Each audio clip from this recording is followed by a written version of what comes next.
आशा करता हूँ आप सब बहुत अच्छे होंगे। मेरा नाम है सिद्धांत अग्निहोत्री। स्टडी ग्लोस पे आपका बहुत बहुत स्वागत है।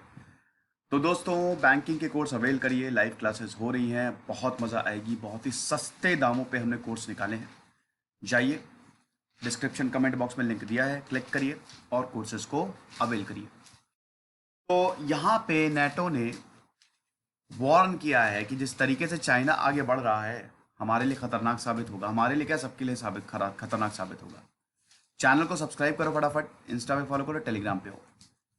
तो नॉर्थ एटलांटिक ट्रीटी ऑर्गेनाइजेशन, जिसको नेटो बोला जाता है, ये इस समय की दुनिया की सबसे ताकतवर डिफेंस अलायंस है। आप समझ रहे हो? देखो, कोल्ड वॉर जब खत्म हुआ तो एक तो वार्सो पैक्ट हुआ, ठीक है, और एक हुआ हमारा नेटो। वार्सो पैक्ट टूट गया क्योंकि सोवियत ही टूट गया, वो सोवियत डोमिनेटेड था। नेटो जिंदा रहा। नेटो को अमेरिका की बैकिंग थी, और ये जितने भी यूरोप के ताकतवर, वेस्ट के ताकतवर लीडर है, वो यहाँ पे आए। कम्युनिस्ट एक्सपेंशन एक बहुत बड़ा खतरा है, इसी के लिए नेटो को सेटअप किया गया। शुरुआत में इसके 12 मेंबर्स थे, लेकिन अभी इसके टोटल 30 मेंबर्स हैं, ठीक है। जिसमें अमेरिका तो है ही है, फ्रांस है, ग्रीस है, अल्बेनिया है, लैत्विया है, पोलैंड है, हंगरी है, यूनाइटेड किंगडम है, ये सारे मेंबर्स हैं। तो जो समिट हुई है ब्रुसेल्स में, वहां पे नेटो ने यह बोला है कि चाइना जिस तरीके से अपनी मिलिट्री पावर बढ़ा रहा है, अपना न्यूक्लियर आर्सेनल बढ़ा रहा है, वो हमारे लिए बहुत ज़्यादा खतरा है।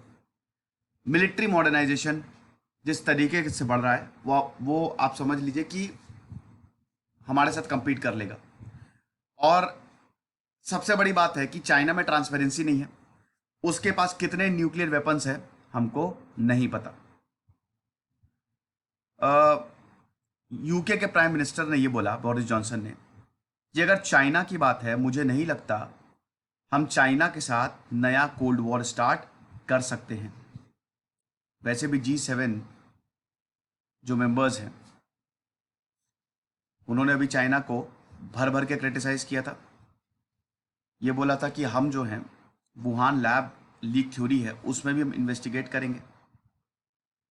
और जिस तरीके से G7 लीडर्स ने यह भी बोला कि ह्यूमन राइट्स अब्यूजेस चाइना कर रहा है, उसको भी हम काउंटर करेंगे।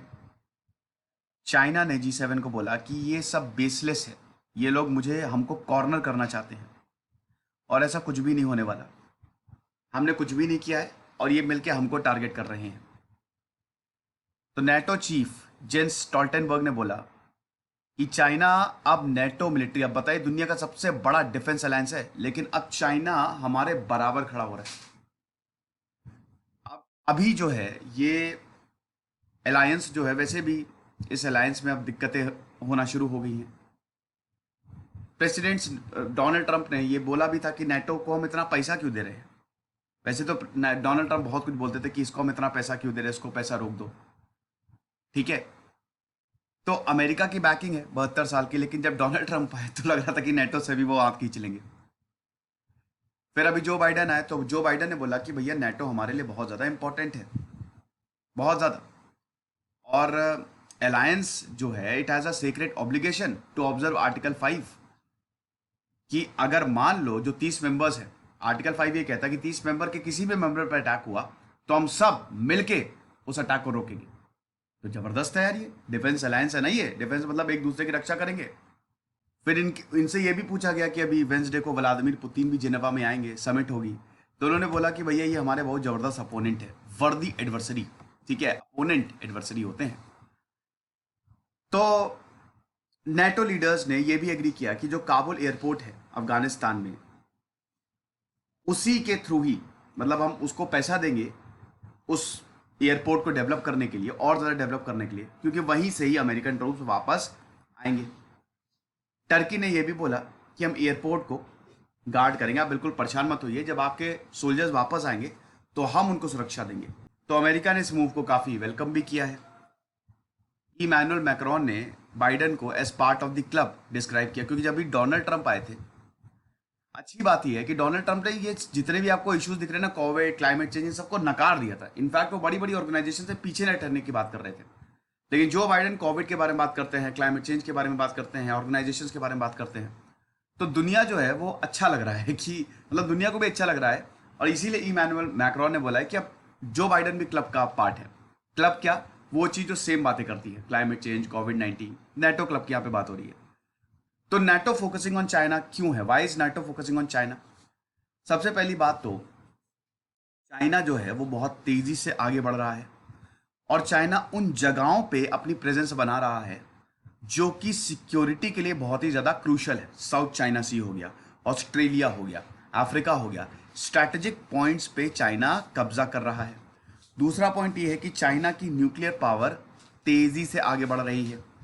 तीसरा पॉइंट ये है कि चाइना ट्रांसपेरेंट नहीं है और चाइना इंफॉर्मेशन हमको देता ही नहीं है कि वो कर क्या रहा है। चौथा पॉइंट ये है कि चाइना ने अब ह्यूमन राइट्स एब्यूजेस भी स्टार्ट कर दिए हैं। पांचवा पॉइंट ये है कि चाइना की मिलिट्री इस समय आर्म्ड फोर्सेस की बात करें तो दुनिया की सबसे बड़ी मिलिट्री है, भारत के बाद। वैसे भारत की सबसे बड़ी है, लेकिन अगर एक्टिव ड्यूटी की बात करें तो लगभग 20 लाख के करीब यहाँ पे लोग तैनात हैं। तो इसीलिए नाटो जो है वो बड़ा टेंशन में है। और ऊपर से चाइना की जो एक्टिविटी अफ्रीका में है वो भी। तो वही मिस्टर स्टोल्टनबर्ग ने बोला है कि अभी हम नए कोल्ड वॉर के अंदर नहीं जाएंगे। China is not our adversary, वो हमारा ओपोनेंट नहीं है, ना ही हमारा दुश्मन है। ऐसा नहीं है कि चाइना हमारा दुश्मन है या चाइना हमारा ओपोनेंट है, वो एक देश है। लेकिन जिस तरीके से चाइना आगे बढ़ रहा है वो खतरनाक है। इसीलिए हमको चाइना की जो ये प्रॉब्लम है उसको एड्रेस करना बहुत ज़्यादा ज़रूरी है। ये लेक्चर था, आई होप आपको पसंद आया होगा। कुछ नहीं, पढ़ते रहिए। जैसे सिद्धांत अग्निहोत्री साइन।